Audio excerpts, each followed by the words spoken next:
और चलिए, देश का पहला स्वदेशी युद्धपोत समुद्री मोर्चे पर दुश्मन से टक्कर लेने को पूरी तरीके से तैयार है। दरअसल 2 सितंबर को प्रधानमंत्री मोदी आईएनएस विक्रांत को देश को समर्पित करने वाले हैं और इसके साथ ही सागर की प्रचंड लहरों में ये योद्धा समंदर के सबसे बड़ी प्रहरी के रूप में तैनात हो जाएगा।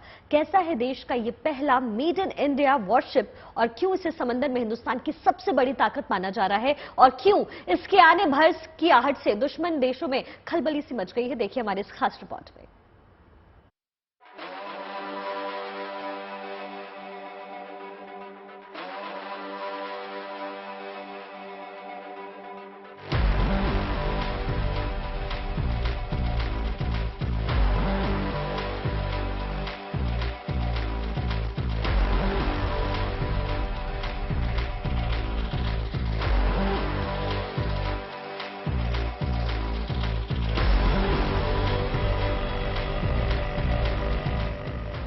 शौर्य और पराक्रम की मिसाल।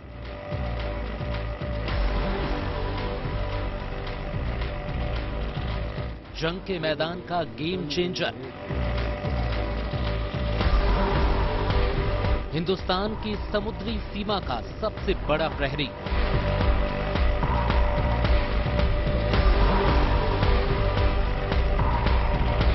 जिसके पहरे में महफूज रहा है हिंदुस्तान।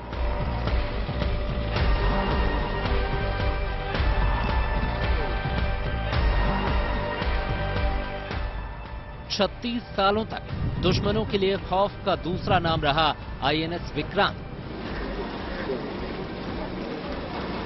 समंदर में भारत के उसी दबदबे को बढ़ाने के लिए एक बार फिर तैयार है। पहले से कहीं ज्यादा शक्तिशाली, कहीं ज्यादा ताकतवर, आत्मनिर्भर भारत की शान, पूरी तरह मेड इन इंडिया।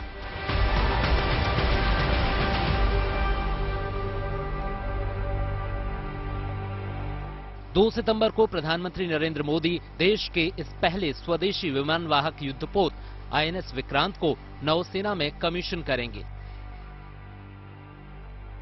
और इसके साथ ही नौसेना का ये महाबली समंदर की सुरक्षा की कमान संभाल लेगा। समंदर की इठलाती लहरों पर जब ये पूरी शान और शौकत से चलेगा तो हिंदुस्तान गर्व से भर उठेगा।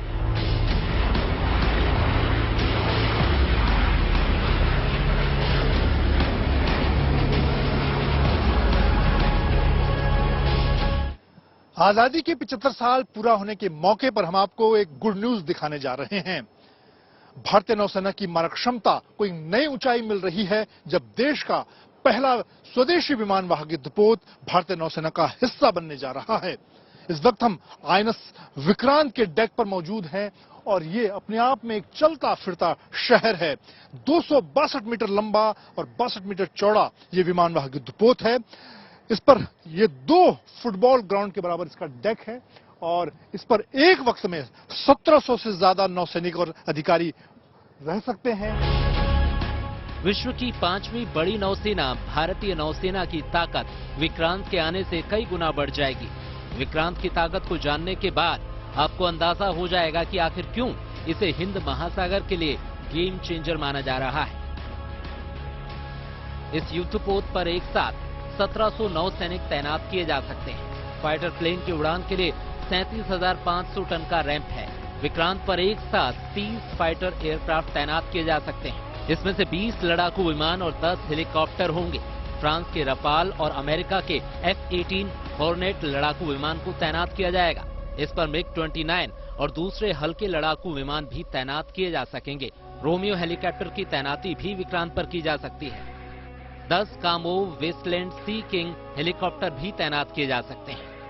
अगर इसकी मारक क्षमता को देखें तो इस पर करीब 30 लड़ाकू विमान हेलीकॉप्टर मौजूद हो सकते हैं, जिसमें MiG-29 कामोव हेलीकॉप्टर के अलावा MH-60 रोमियो हेलीकॉप्टर मौजूद होंगे। इसके अलावा ब्रह्मोस से लेकर बराक मिसाइल से भी ये सुसज्जित होगा। किसी भी युद्धपोत की ताकत का अंदाजा उसके डेक के एरिया से लगाया जा सकता है। जितना विशाल डेक उससे ज्यादा लड़ाकू विमानों को रखने की क्षमता और उतना ही ताकतवर युद्धपोत। विक्रांत इस लिहाज से भी देश का सबसे बड़ा युद्धपोत है। फाइटर एयरक्राफ्ट इस डेक से उड़ान भरेंगे और इन विमानों को फ्लाइट कंट्रोल पोजीशन से कंट्रोल किया जाएगा। आपने बोला फ्लाइट कंट्रोल पोजीशन और फ्लाइको बोलते हैं, इस कंपार्टमेंट से जितनी भी फ्लाइंग रिलेटेड एक्टिविटीज हैं वो कंट्रोल की जाएंगी। The movement of personal, movement of aircraft, सब कुछ इस कंपार्टमेंट से कंट्रोल किया जाएगा। विमान की उड़ान कराने के लिए हमारे पास 2 हवाई पट्टी दी गई हैं, जिन्हें की रेस्टेनिंग गियर सिस्टम, जबकि जहाज पूरा रेडी हो जाता है तो वो रेस्टेनिंग गियर सिस्टम पे आके खड़ा होता है और उसकी लॉन्च की कमांड यहाँ से दी जाती है। हेलीकॉप्टर्स के लिए हमारे पास लैंडिंग स्पॉट्स हैं जहाँ पे आके हेलीकॉप्टर उतरता है, जैसे कि आप फ्लाइट डेक पे देख सकते हैं, वो नंबर किए गए हैं। इन विमानों की डेक पर तैनाती जंग के हालात में होती है या फिर अभ्यास के लिए। आम दिनों में ये विमान युद्धपोत में बने हैंगर में रखे जाते हैं। विक्रांत का हैंगर का एरिया है जहां पर लड़ाकू विमान और हेलीकॉप्टर तैनात होते हैं। आईएनएस विक्रांत की मारक क्षमता की अगर बात की जाए तो इस पर मिग-29 के जो लड़ाकू विमान है वो तैनात होगा। इसके ट्रायल इस वक्त हो रहे हैं। एक वक्त में 30 के लगभग लड़ाकू विमान और हेलीकॉप्टर तैनात होंगे, चाहे मिग-29 के की बात की जाए या फिर इस कामोव हेलीकॉप्टर जो लंबे समय से भारतीय नौसेना का हिस्सा है। आने वाले दिनों में MH-60 रोमियो हेलीकॉप्टर भी इस पर तैनात होगा और इसकी जो ताकत है वो लगातार बढ़ेगी समुद्री मोर्चों पर। और अगर हम मिग-29 के की बात की जाए तो तमाम आधुनिक जो हथियार हैं, चाहे मिसाइल हैं, वो इस पर तैनात की गई हैं। इसी तरह से कामोव हेलीकॉप्टर और आने वाले दिनों में MH-60 जो हेलीकॉप्टर होगा वो भी आईएनएस विक्रांत की ताकत को, मारक क्षमता को और बढ़ाएगा। विक्रांत के डेक से उड़ान भरकर ये फाइटर प्लेन्स दुश्मन के किसी भी शहर को पल भर में तबाह कर सकते हैं। विक्रांत की विशालता का अंदाजा इसी से लगाया जा सकता है कि अपने आप में ये एक तैरता हुआ गांव है। आईएनएस विक्रांत का वजन करीब 40,000 टन है। इसकी लंबाई 262 मीटर यानी 2 फुटबॉल ग्राउंड से भी ज्यादा ये बड़ा है और इसकी चौड़ाई 62 मीटर है। इस युद्धपोत का कुल क्षेत्रफल यानी एरिया 2.5 एकड़ का है। विक्रांत में 14 फ्लोर हैं, जिनमें 2300 कंपार्टमेंट बनाए गए हैं। इसमें ताकतवर टरबाइन लगे हैं जो इसे 1,10,000 हॉर्स पावर की ताकत देते हैं। इसकी टॉप स्पीड 52 किलोमीटर प्रति घंटा बताई जा रही है। एक बार में ये 15,000 किलोमीटर की यात्रा कर सकता है। इस वक्त हम आईएनएस विक्रांत के डेक पर मौजूद हैं। इसकी क्षमता की बात की जाए तो ये 262 मीटर लंबा और 62 मीटर चौड़ा है। 2 फुटबॉल ग्राउंड के बराबर इसके ये इस वक्त जो डेक है जिस पर हम मौजूद हैं, और ये एक तरह से अपने आप में चलता फिरता शहर है। 1700 से ज्यादा नौसैनिक अधिकारी इस पर एक वक्त में मौजूद हो सकते हैं। इसके अंदर हॉस्पिटल, खाने पीने की सुविधाएं, हर तरह की चीजें मौजूद हैं। विक्रांत को बनाने की शुरुआत फरवरी 2009 में हुई थी। करीब 13 साल बाद अब ये युद्धपोत देश की सुरक्षा में तैनात होने जा रहा है। विक्रांत का ये नया वर्जन है। 36 सालों तक दुश्मनों के लिए खौफ का दूसरा नाम रहा आईएनएस विक्रांत 1997 में रिटायर हुआ था। ये विक्रांत रूस से खरीदा गया था, लेकिन अब नया विक्रांत पूरी तरह मेड इन इंडिया है और समंदर में नौसेना की कमान संभालने के लिए तैयार है। Manjeet Negi, Kochi, good news today.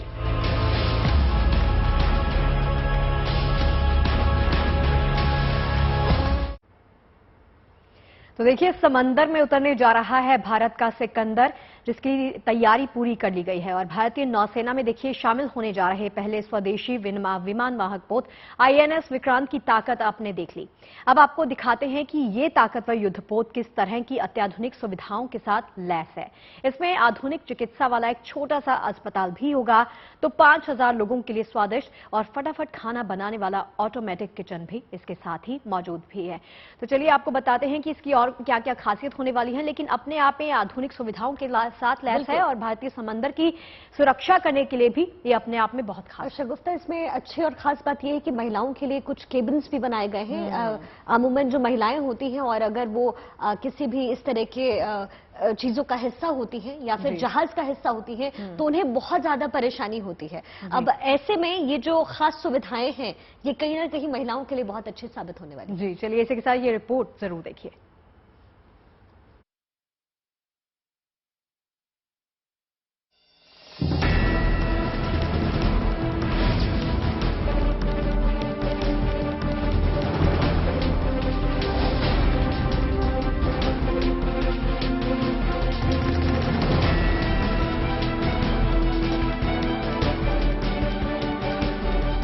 समंदर के शाहकार के पास दुश्मनों को ध्वस्त करने की ताकत है, तो वो सारी सुविधाएं हैं जिसकी जरूरत सैनिकों को होती है, चाहे इलाज के लिए मल्टी स्पेशलिटी हॉस्पिटल हो या खाने पीने के लिए अत्याधुनिक किचन। विक्रांत हर सुख सुविधाओं से लैस है। विक्रांत में प्रयोगशाला जैसी सभी सुविधाओं के साथ 16 बेड का एक छोटा सा अस्पताल है, लेकिन चिकित्सा की सारी व्यवस्था है। खास बात यह है कि विक्रांत भारत में सिटी स्कैन मशीन रखने वाला पहला जहाज होगा और इसमें 2 ऑपरेशन थिएटर भी होंगे। इसमें एक सिटी स्कैन मशीन लगी है जिससे आपात चिकित्सा मुहैया कराई जा सकेगी। आईएनएस विक्रांत अपने आप में एक चलता फिरता शहर है, और क्योंकि इसमें एक वक्त में 1700 से ज्यादा नौसैनिक अधिकारी मौजूद होंगे, ऐसे में किसी भी मेडिकल इमरजेंसी के दौरान इसके अंदर 16 बेड का हॉस्पिटल तैयार किया गया है। उसके साथ ही 2 ऑपरेशन थिएटर हैं, आधुनिक सुविधाओं से लैस हैं, और तमाम मेडिकल इमरजेंसी से निपटने के लिए जो सुविधाएं मौजूद होनी चाहिए, आधुनिक टेलीमेडिसिन से लेकर और आधुनिक ऑपरेशन थिएटर से लेकर स्कैनिंग की सुविधाएं।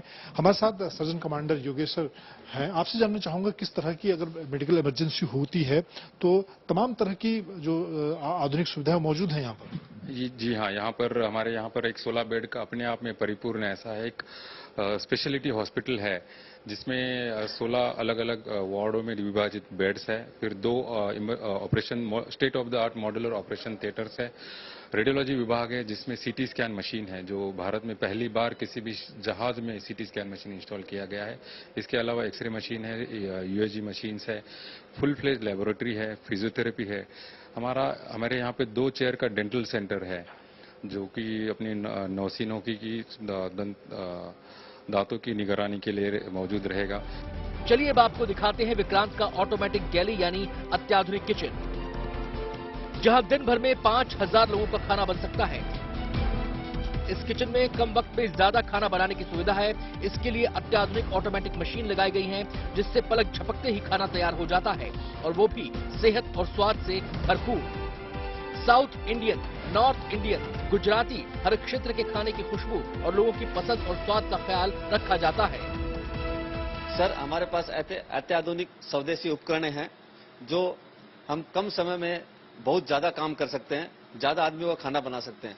जैसे हमारे पास बॉयलर हैं, ये बॉयलर 200 लीटर का बॉयलर है। इसके अंदर हम राइस, दाल, सब्जी 400 केजी तक सब्जी हम इसमें एक साथ बना सकते हैं। ये बिजली हीटर से बिजली से चलता है। ऐसे ही हमारे पास 6 बॉयलर हैं जो हम सभी को ऑन करते हैं तो 1700 से 1800 नौसैनिकों का हम प्रति तीनों समय का भोजन तैयार कर सकते हैं। ऐसे ही हमारे पास एक खास मशीन यहाँ पर हम देख रहे हैं जिसमें रोटियां बनाई। इसके बारे में बताइए किस तरह से प्रोसेस होंगी और इस मशीन के बारे में। सर, ये हमारे पास स्वदेशी चपाती मशीन है जो महाराष्ट्र में बनी है। तो इसका जो चलाने का जो प्रक्रिया है, सबसे पहले हम ये आटा मशीन है, इसमें हम पहले ड्राई आटा डालते हैं, पानी डालते हैं, इसमें आटे को गूंथते हैं। गूंथने के बाद यहाँ से लेकर के इसके अंदर ये इसका चैम्बर है, इसके अंदर हम आटा डालते हैं। आटा ये मशीन स्टार्ट करते हैं, यहाँ से पेड़ा निकलेगा, ये कटिंग होएगा। कटिंग होकर के यहाँ पे जो मशीन है ये प्रेसिंग वाली है, यहाँ पे प्रेस होकर के कन्वे बेल्ट में आएगी। कन्वे बेल्ट से नीचे जाएगी, तवा है, ये तवे पे जाएगी। ये है विक्रांत का डैमेज कंट्रोल रूम, जिसका काम आग और बाढ़ के हालात में एक्शन लेना है। इसमें तमाम तरह के अत्याधुनिक उपकरण लगाए गए हैं जिससे युद्धपोत के किसी भी हिस्से में आग लगने का तुरंत पता चल जाता है और फिर कुछ सेकंड के अंदर ही उस पर काबू पा लिया जाता है। इतने बड़े युद्धपोत में हमेशा बाढ़ और आग की आशंका बनी रहती है। ऐसे में इस वक्त हम आईएनएस विक्रांत के एक महत्वपूर्ण डैमेज कंट्रोल हेडक्वार्टर में मौजूद हैं जो कि आग और बाढ़ फ्लड की स्थिति में नियंत्रण करता है, यहाँ पर मॉनिटर करता है। हमारे साथ लेफ्टिनेंट कमांडर अखिल हैं। आपसे जानना चाहूंगा किस तरह से यहाँ पर आप मॉनिटर करते हैं और किस तरह से उस पर रिएक्ट करते हैं आग या फ्लड के सिचुएशन में। हम सब जितने भी कंपार्टमेंट है सारे हम डिजिटली मॉनिटर करते हो, जितने भी अनमैन्ड कंपार्टमेंट है सारे हम डिजिटली मॉनिटर करते हो। तो कहीं भी कुछ भी स्मोक या फायर के इंसिडेंट स्टार्ट होते तुरंत हमें पता चल जाता है सेंसरों की वजह से। तो जैसे हम पता चल जाते हैं तुरंत यहाँ से एक्शन इनिशिएट करते हो। तो जैसे यहाँ से एक्शन इनिशिएट करते हैं अपने स्टैंडर्ड ऑपरेटिंग प्रोसीजर से, तो अकॉर्डिंगली जितने भी टीम है उसके आपसे काउंटर एक्शन स्टार्ट करेंगे। और इसमें किस तरह के इक्विपमेंट हैं जिससे आपको सिग्नल मिलता है, और कितना टाइम होता है जब आपको सिग्नल के बाद आप उस अगर बाढ़ या पानी भर गया या फिर आग की स्थिति है शिप के अंदर? और जैसा सिग्नल मिलता रहता है कि कहीं भी उसका जैसे प्री अलार्म होता है, जो भी अलार्म आता है, जैसे इंडिकेशन मिल जाता है, इमीडिएटली वहाँ पे लोग जाते हैं, अटेंड करते हैं, वो पता करता है कि क्या है, वो एक्चुअली है या फॉल्स है, उसके बेसिस पे एक्शन स्टार्ट करता है। लेकिन विद इन सेकेंड्स जो भी हो अंडर कंट्रोल लेके आता है। वो उपकरण लगाए गए हैं जिसकी वजह से शिप के अंदर अगर किसी भी तरह की आग होती है, पानी भरता है, तो उसका तुरंत सिग्नल मिल जाता है और उसके बाद उस पर उसको ठीक किया जा सकता है। कैमरामैन सत्य के साथ मंजित नेगी, INS विक्रांत, कोच्चि। और देखिए, फिलहाल भारत के समुद्री सीमाओं की सुरक्षा की जिम्मेदारी INS विक्रमादित्य के पास है और बेहद जल्द विक्रमादित्य के साथ मिलकर के INS विक्रांत मंदर में हिंदुस्तान की ताकत का एक ऐसा घेरा बनाने वाला है जिसमें दाखिल होने की हिम्मत कोई दुश्मन नहीं कर पाएगा। चलिए आपको अब ये बताते हैं कि तकनीक और ताकत में बेमिसाल विक्रांत के आने भर की खबर से आखिर क्यों दुश्मन बेचैन हो गए हैं, आखिर क्यों विक्रांत के आने से चीन और पाकिस्तान में खलबली सी मच गई है। देखिए हमारी खास रिपोर्ट।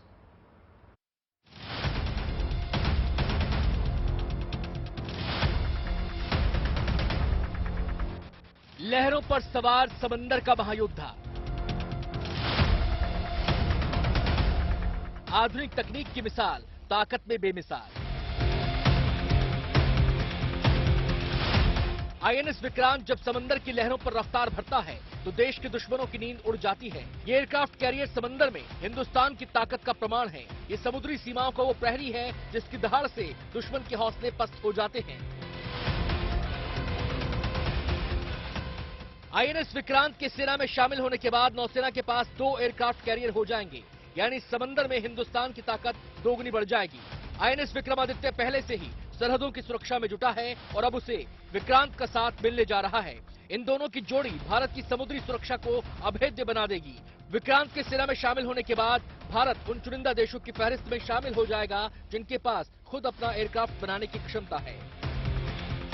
हिंदुस्तान 3 तरफ से समंदर में घिरा है, लिहाजा दुश्मनों से खतरा भी 3 तरफ से बना रहता है। अरब सागर, हिंद महासागर और बंगाल की खाड़ी में समंदर की सरहदों की सुरक्षा एक बड़ी चुनौती है। चीन हिंद महासागर में अपनी चालबाजियों से बाज नहीं आ रहा। वो लगातार हिंद महासागर क्षेत्र में अपनी ताकत बढ़ाने की कोशिशों में जुटा है। चीन के पास 2 एयरक्राफ्ट कैरियर पहले से मौजूद हैं। चीन अपना तीसरा एयरक्राफ्ट कैरियर भी तैयार कर रहा है। चीन परमाणु ईंधन से चलने वाला चौथा सुपर कैरियर बनाने की तैयारी भी कर रहा है। अनुमान है कि साल 2030 तक चीन के पास 5 से 6 एयरक्राफ्ट कैरियर होंगे। इन चुनौतियों से निपटने के लिए अब हिंदुस्तान का ये ताकतवर सिपहसालार कमर कस चुका है। समंदर में चीन से मिल रही चुनौतियों को हिंदुस्तान ने अपने स्वदेशी एयरक्राफ्ट INS विक्रांत से जवाब दिया है। INS विक्रांत की धमक से हिंद महासागर में अपना दबदबा बढ़ाने का चीन का सपना बिखर गया। हिंदुस्तान चीन की हरकतों से बखूबी वाकिफ है।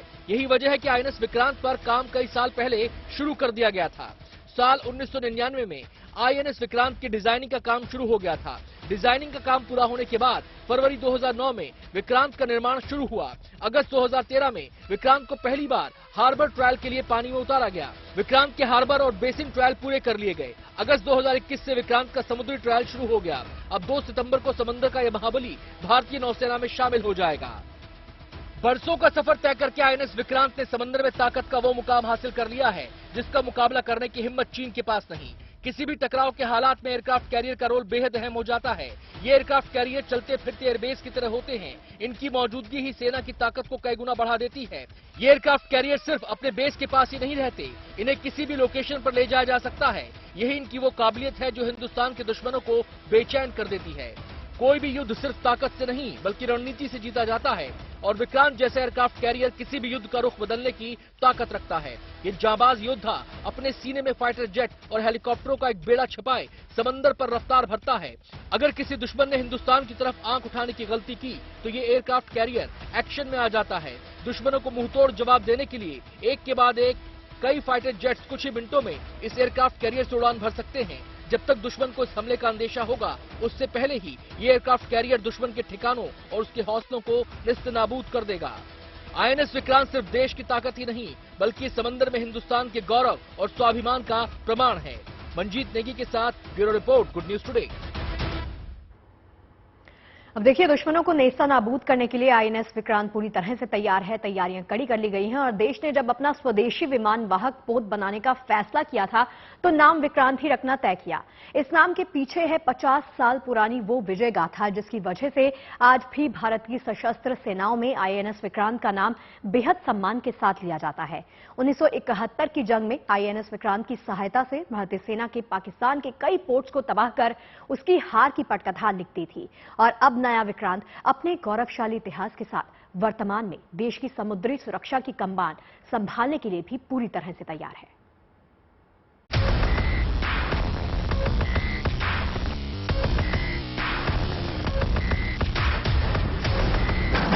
विक्रांत यानी साहसी, प्रतापी, तेजस्वी। ये भारत के पहले एयरक्राफ्ट कैरियर आईएनएस विक्रांत का तेज ही था जो 1971 के युद्ध में पाकिस्तानी नौसेना को भारत की जल सीमा तक ले आया।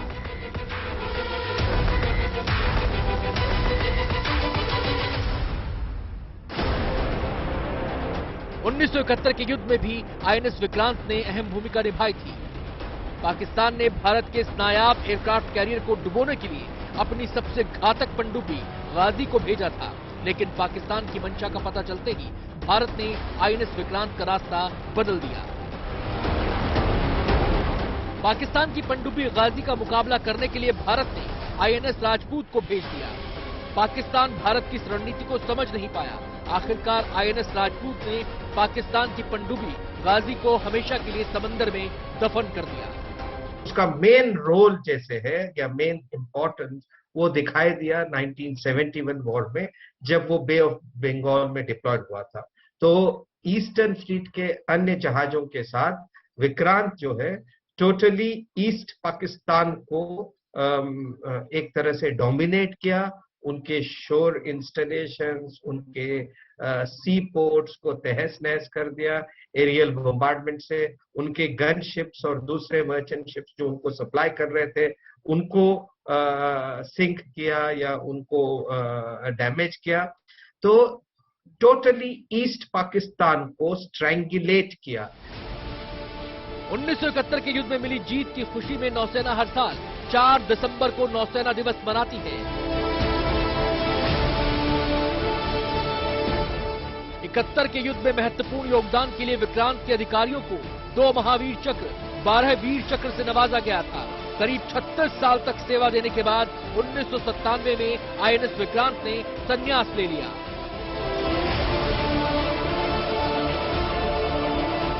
अब उसी आईएनएस विक्रांत की जगह देश में बना नया विक्रांत लेने को तैयार है। नेवी ने अपने पुराने आईएनएस विक्रांत की याद में इस नए एयरक्राफ्ट कैरियर को भी विक्रांत ही नाम दिया है। नेवी का मानना है कि ये आईएनएस विक्रांत का पुनर्जन्म है। उस युद्ध में पुरानी आईएनएस विक्रांत ने किस तरह से उनका सी ब्लॉकेड कर दिया था बांग्लादेश में जो पाकिस्तानी नौसेना थी उसका, और निजी तौर पे मुझे बहुत अभिमान है, गर्व है, क्योंकि 1993-94 में मैं पुराने विक्रांत में डायरेक्शन ऑफिसर के रूप में कार्यरत था और 31 जनवरी 97 में जब वो शिप डीकमीशन हुई तब भी मैं वहां मौजूद था। और नौसैनिक हमेशा इसी प्रतीक्षा में रहते हैं कि डीकमीशन हुई शिप दोबारा जन्म ले, ज्यादा ताकतवर बन के जन्म ले, और वही अगले महीने होने जा रहा है। इसलिए मैं कहता हूं कि ये बहुत गर्व की बात है हमारे लिए। ये भारत के पहले विमान वाहक युद्धपोत विक्रांत के नाम पर इसके नाम को दोबारा रखा गया है, लेकिन पुराना जो भारत का पहला विमान वाहक युद्धपोत था विक्रांत, वो रूस का बना हुआ था और उसने 1971 की भारत पाकिस्तान की जंग में अहम भूमिका निभाई थी। लेकिन अब पहले विमान वाहक युद्धपोत जो स्वदेशी बना हुआ है उसके शामिल होने से भारत अमेरिका, रूस और चीन जैसे उन कुछ चुनिंदा देशों की श्रेणी में शामिल हो गया है जिनके पास अपने देश का बना हुआ विमान वाहक युद्धपोत है। आपको बता दें कि आईएनएस विक्रांत भारत का चौथा एयरक्राफ्ट कैरियर है। पहले विक्रांत के बाद 1987 में एयरक्राफ्ट कैरियर आईएनएस विराट को नौसेना के बेड़े में शामिल किया गया था, लेकिन समंदर में 30 साल तक सेवा देने के बाद 2017 में आईएनएस विराट ने संन्यास ले लिया।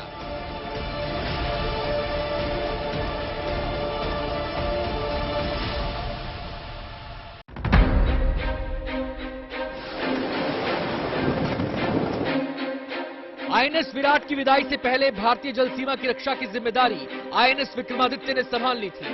आईएनएस विक्रमादित्य को नौसेना ने 2013 में रूस से खरीदा था। आईएनएस विक्रमादित्य समंदर में भारत की ताकत है। आईएनएस विक्रमादित्य की अहमियत को समझते हुए इसकी सुरक्षा का खास ख्याल रखा जाता है। जब आईएनएस विक्रमादित्य समंदर में चलता है तो इसके आगे और पीछे युद्धपोत इसकी सुरक्षा करते हैं। आईएनएस विक्रमादित्य पर कई एयरक्राफ्ट और दूसरे हथियार हमेशा दुश्मन को मुंहतोड़ जवाब देने के लिए तैयार रहते हैं। अपने इन्हीं योद्धाओं की वजह से भारतीय नौसेना को दुनिया की सबसे शक्तिशाली नौसेनाओं में गिना जाता है। भारतीय नौसेना के पास फिलहाल एक एयरक्राफ्ट कैरियर, कुल 295 युद्धपोत, 10 डिस्ट्रॉयर यानी विध्वंसक पोत, 13 फ्रिगेट और 17 पनडुब्बियां मौजूद हैं। इनके साथ साथ 22 कॉर्वेट यानी छोटे युद्धपोत और 128 निगरानी करने वाले जहाज भी भारत की सरहदों की रक्षा में जुटे हैं। इस बेड़े में आईएनएस विक्रांत के जुड़ने के बाद नौसेना की ताकत में और इजाफा हो जाएगा। ये विशालकाय और ताकतवर योद्धा जब शत्रु से लोहा लेने समंदर की लहरों पर उतरेगा तो हिंदुस्तान की ताकत का परचम पूरी दुनिया में लहराएगा। Bureau report, good news today. और चलिए बात कर लेते हैं नोएडा के ट्विन टावर्स के धराशायी होने का वक्त जो है वो लगातार नजदीक आता जा रहा है। इन ट्विन टावर्स को गिराने वाली कंपनी का ये दावा है कि उसने इतना बारूद लगाया है कि ट्विन टावर ताश के पत्तों की तरह ढह जाएंगे। सुपरटेक टावर्स के ढहने से कुल 35,000 टन मलबा निकलना है, जिसमें से 21,000 क्यूबिक मीटर मलबा नोएडा में अलग अलग स्थानों पर डंप किया जाएगा। और कैसी तैयारी है इस पर जानने के लिए हमारे सहयोगी हमारे साथ जुड़ गए हैं। मनीष, मुझे ये बताइए कि एनडीआरएफ की टीम कह रहे हैं कि वहां पर पहुंच गई है, लिफ्ट्स को डिसमेंटल कर दिया गया है, और क्या कुछ अपडेट्स हैं? देखिए, सबसे बड़ा अपडेट ये है कि अब से कुछ देर पहले जो एक बहुत इंपॉर्टेंट मीटिंग होनी थी, जिसमें नोएडा अथॉरिटी की सीईओ सहित जो तमाम स्टेक होल्डर्स हैं, चाहे वो आरडब्ल्यूए हो, सीबीआरआई हो, सुपरटेक के अधिकारी हो या फिर एडिफिस इंजीनियरिंग यानी कि वो कंपनी जिसको इसका डिमोलिशन करना है, उन सभी कंपनीज के अधिकारी यहाँ पर मौजूद थे। और बड़ी बात यह कि उस बैठक के मीटिंग के खत्म होने के बाद ऋतु महेश्वरी बाहर आई हैं। सीईओ नोएडा अथॉरिटी ने कहा है कि सारी तैयारी पूरी हो चुकी है, मतलब अब कोई ऐसा ऑब्स्टिकल नहीं है जिसके चलते जो डिमोलिशन है उसकी तारीख को आगे बढ़ाया जाए या फिर टाला जाए। कुल मिलाकर ऑफिशियल अब ये कर दिया गया है कि सारी तैयारी पूरी हो चुकी है। उन तैयारियों में सब कुछ आता है, मतलब कैसे ये दोनों जो ट्विन टावर्स हैं इनमें किस तरह से विस्फोटक लगाए गए हैं, उनकी तैयारी ओके है। बगल में जो रेजिडेंशियल सोसाइटीज हैं उनके जो रहने वाले लोग हैं वो सुरक्षित रहे, उसकी तैयारी पूरी है। इन सभी चीजों पर जो बात है वो कही गई है और सभी चीजों को गो अहेड दिया गया है। कुल मिलाकर तैयारियां पूरी हो गई हैं, ये आज ऑफिशियली बोल दिया गया है। तमाम तरह के जो एहतियात हैं वो भी बढ़ते जा रहे हैं। ठीक है मनीष, लेकिन आज जो रिहर्सल होना था उसको लेकर के क्या तैयारी है मनीष? अपना सवाल आप प्लीज दोहराएंगे। मनीष, मेरा सवाल आपसे ये कि आज जो रिहर्सल होनी थी उस पूरी प्रक्रिया से पहले आज का दिन मुकर्रर किया गया था रिहर्सल के लिए, उसको लेकर के क्या अपडेट है? नहीं, आज किसी तरह की कोई रिहर्सल नहीं थी। आज जो सबसे बड़ी बात यही थी कि इस ट्विन टावर के जो लोकेशन है स्पॉट पर, वहां पर आकर सभी स्टेक होल्डर्स की मीटिंग होनी थी। आज का सबसे जो बड़ा मुद्दा था वो यहीं पर था। वो मीटिंग खत्म हो चुकी है और क्या कुछ उस मीटिंग में निकल कर आया वो मैंने आपको बताया। साथ ही साथ आपको ये भी बताते चले कि ये जो आप जी ठीक है मनीष, इस पूरी डिटेल्ड इंफॉर्मेशन के लिए आपका बहुत बहुत शुक्रिया। तो जैसे कि हम जानते हैं कि 28 अगस्त को महज 9 सेकंड्स के भीतर ट्विन टावर्स को गिरा दिया जाएगा। अब एक गुड न्यूज आई है, एम्स से ये अच्छी खबर सामने आई है। मशहूर कॉमेडियन राजू श्रीवास्तव को आज होश आ गया है। राजू दिल्ली के एम्स अस्पताल में भर्ती हैं। दिल का दौरा पड़ जाने की वजह से वो बेहोश हो गए थे। आज उनकी सेहत में अच्छा सुधार दिखाई दिया है। कई दिनों के बाद वो होश में आए हैं और डॉक्टर्स का ये कहना है कि राजू ठीक हो जाएंगे और इसमें थोड़ा वक्त अभी लगने वाला है। तो राजू श्रीवास्तव के फैंस के लिए ये गुड न्यूज है, क्योंकि काफी वक्त से दुआओं का दौर जो है वो लगातार जारी था। Raju Srivastava stand up comedian है और जिम में एक्सरसाइज करते वक्त उनको दिल का दौरा पड़ा था, जिसके बाद उनको अस्पताल में भर्ती करवाया गया, लेकिन अब धीरे धीरे उनकी सेहत में सुधार होता हुआ हम देख सकते हैं।